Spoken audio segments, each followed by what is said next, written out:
Good morning friends. আজকে পুরীর দ্বিতীয় দিন। আজকে প্রোগ্রাম করলাম ওই সাইডের যে সিনগুলো বা সাইডে দেখার যে জিনিসগুলো সেইগুলো আজকে দেখতে বেরোলাম। এরপরে সাইড সিনের ভেতরে যে যে জিনিসগুলো আমরা দর্শন করব সেই জিনিসগুলো আপনাদের সাথেও শেয়ার করব এবং আপনারাও দেখুন, এলে বুঝতে পারবেন যে পুরীর কাছাকাছি যে জিনিসগুলো দেখার আছে সেগুলো দেখতে পারবেন। অনেকে হয় কি সমুদ্র এনজয় করে এবং মন্দির দর্শন করে চলে যাচ্ছেন, তো সেই জিনিসগুলো সাইডেও কি কি দেখার জিনিসগুলো আছে সেই জিনিসগুলো আজকে আপনাদের দেখিয়ে দিচ্ছি। সমুদ্রের চার সাইডে এই ঝাউ গাছের মতো গাছ দিয়ে ঘেরা, এই জন্যই দেওয়া আছে কি আপনাদের ওই যে গরমের সময় যে বালিগুলো উড়ে আসে সে বালিগুলো যেন রোডের মধ্যে না চলে আসে, সেই জন্য সরকার থেকে ওই ব্যবস্থা নেওয়া হয়েছে। এখানে প্রথম দর্শনে আমরা এলাম জগন্নাথ ঠাকুর শ্বশুরবাড়ি, কিন্তু একটু এখানে অসুবিধে যে জগন্নাথ ঠাকুরের শ্বশুরবাড়িতে এখানে ভিডিও করতে দেয় না, মোবাইল ভেতরে নিয়ে যেতে দেবে না, তাই এখানে 5 টাকা করে এন্ট্রি ফি নেওয়া হয় এবং মোবাইল এগুলো সব বন্ধ করে দেওয়া আছে, জুতো খুলে যেতে হবে। তাই বাইরের থেকে যতটুকু পারছি ওইটুকু দেখিয়ে দিচ্ছি। এখান থেকে এই ভেতরে একটা মন্দির আর এই জায়গাতে আপনার একটা মন্দির, এই মন্দিরগুলো দর্শন হবে। সাইড সিনের ভেতরে এটা হচ্ছে বেড়ি হনুমানের মন্দির। বেড়ি হনুমান মন্দির এখানের একটি মাহাত্ম্য আছে, যে মাহাত্ম্য আমার এই লোকের সাথে কন্ট্যাক্ট করে আপনাদের জানিয়ে দেব। কিন্তু বেড়ি হনুমান মন্দির কি জিনিস এবং ভেতরে কি আছে তা আপনাদের দেখাচ্ছি। তারপর এর কি মাহাত্ম্য আছে আপনাদের এক্ষুনি জানিয়ে দেব। এখানে এসে 5 টাকা করে টিকিট নিয়ে ভেতরে ঢুকতে হয়। 5 টাকা করে টিকিট নিয়ে ভেতরে ঢুকতে হয়, দিয়ে আপনাদের দেখাচ্ছি। নিয়ে গেছে ভেতরে, নিয়ে গেছে ভেতরে, টিকিট নিয়ে গেছে। এই হচ্ছে বেড়ি হনুমানের মন্দির।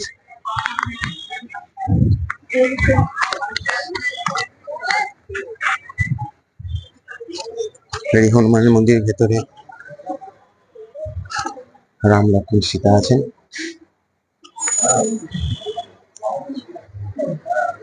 নারায়ণ ঠাকুর আছেন।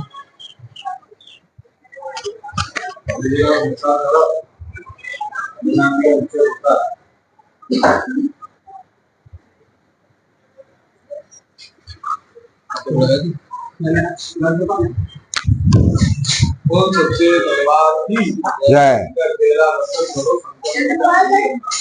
জগন্নাথ ঠাকুর তৈরি করা আছে।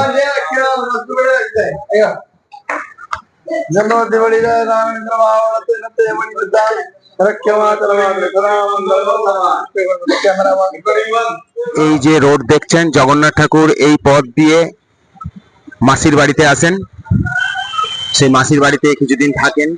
তো মাসির বাড়িতে এসে যেখানে থাকেন সেই জগন্নাথ দেবের মাসির বাড়ি আপনাদের দেখিয়ে দিচ্ছি। এই হচ্ছে মাসির বাড়ি যাওয়ার পথ।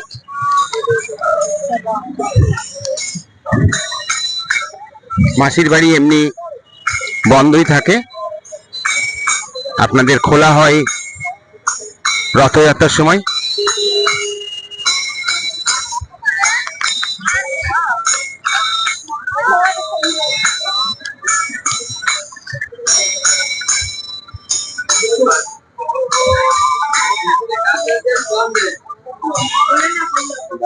বন্ধই থাকে প্রায়। এই ভেতর দিয়ে যতটুকু জুম করতে পারা যাচ্ছে। জগন্নাথ ঠাকুরের মাসির বাড়ির থেকে ফেরার পথে এই পথ দিয়েই জগন্নাথ যাত্রা, রথযাত্রার দিন জগন্নাথ ঠাকুরের আগমন হয়। এই সাইডে যে দোকানদানি এবং গাড়িগুলো দেখতে পাচ্ছেন, পুরীর রথযাত্রার দিন এইগুলো কিচ্ছু থাকে না, সব পরিষ্কার করে দেওয়া হয়। এটা হচ্ছে জটিয়া বাবা জগন্নাথ ঠাকুরের গুরুদেব মহাশয়, ইনার সমাধিস্থল। এটার ভেতরে আপনাদের দেখানোর চেষ্টা করছি। আশ্রম খুবই মনোরম, খুবই শান্ত প্রকৃতি জায়গা। এখানে ফটো তোলা বন্ধ করে দেওয়া আছে, ক্যামেরা এখানে ভেতরে অ্যালাউ নেই। বাইরের থেকে যতটুকু সম্ভব আপনাদের দেখিয়ে দিচ্ছি। গুরুদেবের বাড়ির ঠিক অপোজিট সাইডেই আছে কুলানন্দ ব্রহ্মচারী আশ্রম।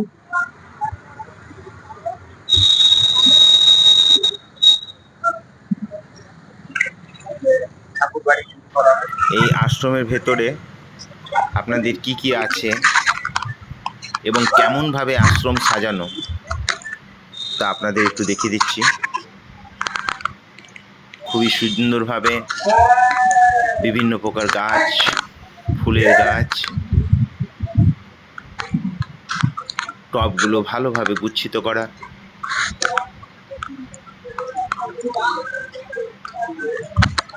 দেখুন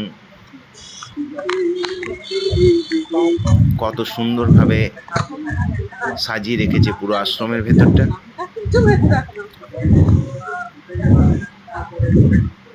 ফুল গাছগুলো দেখতে খুবই সুন্দর না? দিয়ে ভেতরে ঢুকে পড়লাম।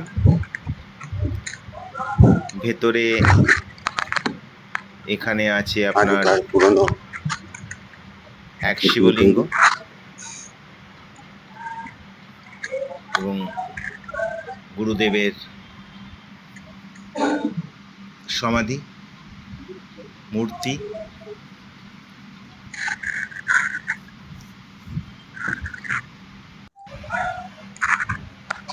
এর পাশেই আছে আপনার বড় একটা ঘন্টা, এর আওয়াজও খুবই সুন্দর। শিব ঠাকুরের মন্দির,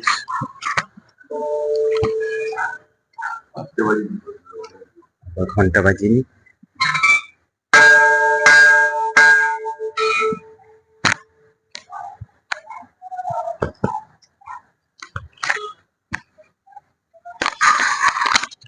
ভালো,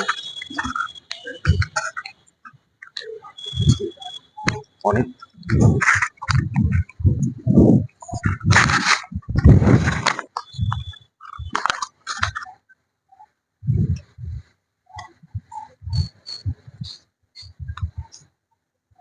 এখানে আছে আপনাদের শ্রী শ্রী কুলদানন্দ ব্রহ্মচারীর ব্যবহৃত ফিটেন গাড়ি।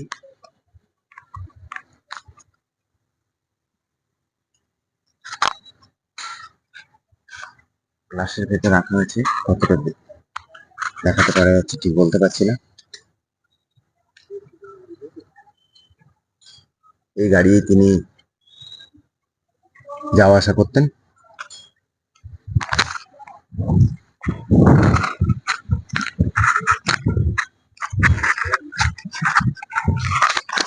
অনেক জায়গা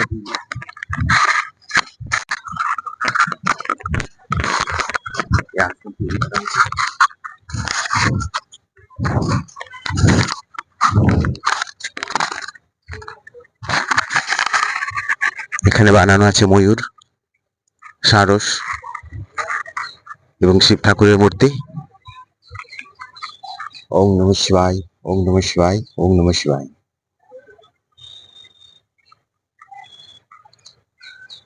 গাছ দিয়ে বানানো গেট। ওয়াও, প্রভু চৈতন্য মহাদেব।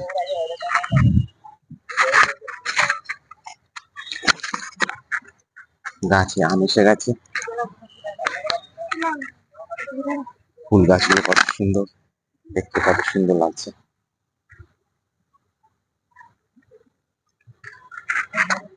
এটাই হচ্ছে জগন্নাথ ঠাকুরের পিসির বাড়ি। 10 টাকার টিকিট দিয়ে এখানে ভেতরে প্রবেশ করতে হয়। আসুন ভেতরটা দেখাচ্ছি।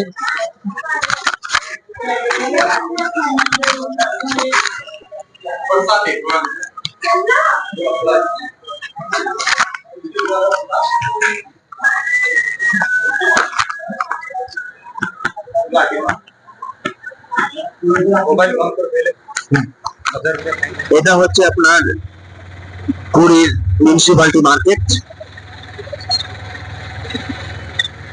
সব বড় বড় দোকান, স্টল বাগারা সব আছে এখানে দুপাশে।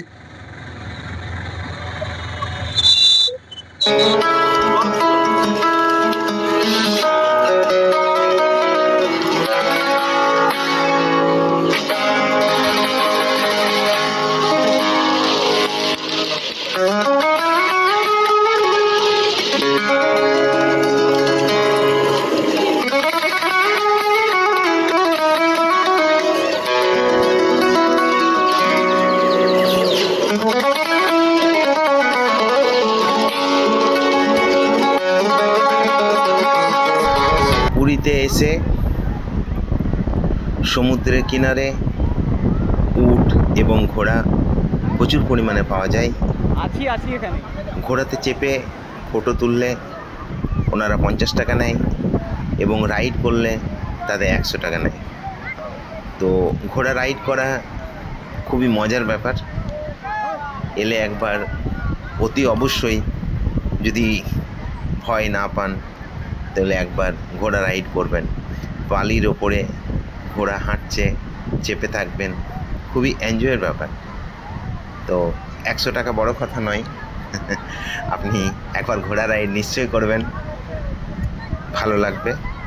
That means horse ride. এবং ওই সমুদ্রের ধারে যে ঘুরে বেড়াচ্ছে সেইগুলো জিনিসগুলো দেখতে ঘোড়ার উপরে কেমন লাগে না চাপলে বোধ হয় জিনিসটা বোঝানো যাবে না। হাত তুলে তুলে ঘুরে ঘুরে বেড়ানো খুবই ভালো লাগে। একবার এলে ঘোড়া রাইড বা ঘোড়ায় চাপা নিশ্চয়ই ঘুরবেন, ভালো লাগবে। আর দেখুন সমুদ্রের যে ঢেউ, সেগুলো দেখতে খুবই সুন্দর লাগছে। এটাও ভালো লাগবে দেখতে আপনাদের। একবার এসে ঘুরে যাবেন অতি অবশ্যই। সন্ধ্যের সময় ঢেউয়ের যে মজা, ওটাও একটু দেখিয়ে দিচ্ছি। সমুদ্রের ঢেউ নিতে নিতে বয়স যাই থাকুক না কেন, অটোমেটিক্সে বচপনের এজে চলে আসে। এই দেখুন বিশাল বিশাল ঢেউ গায়ের উপরে এসে আছাড় দিচ্ছে। সন্ধ্যের সময় সমুদ্রের কিনারে যে ভিড়ের পরিমাণ এবং সমুদ্র কিনারে আপনার কেমন দেখতে লাগে সেই সিনগুলো আপনাদের একটু দেখিয়ে দিচ্ছি। আমাদের এত দোকানদানি বসে এবং সমুদ্র রাত্রেবেলা কেমন দেখতে হয় আমি একবার ঘুরিয়ে দেখিয়ে দিচ্ছি।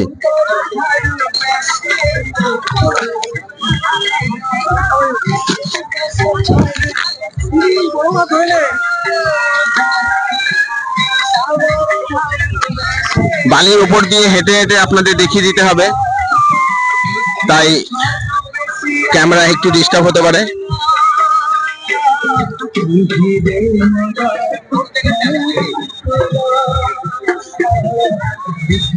অনেক কিছু জিনিস কেনার জন্য আপনারা এখানে এসে কিনতে পারেন। বিভিন্ন প্রকার খেলনা, গামছা, চাদর, প্রসাদ, শঙ্খ,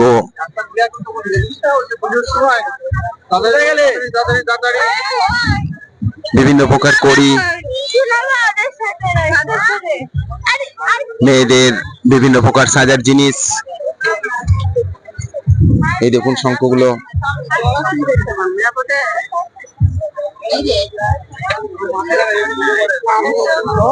দেখুন কত ধরনের শঙ্খ, মেয়েদের শাঁখা।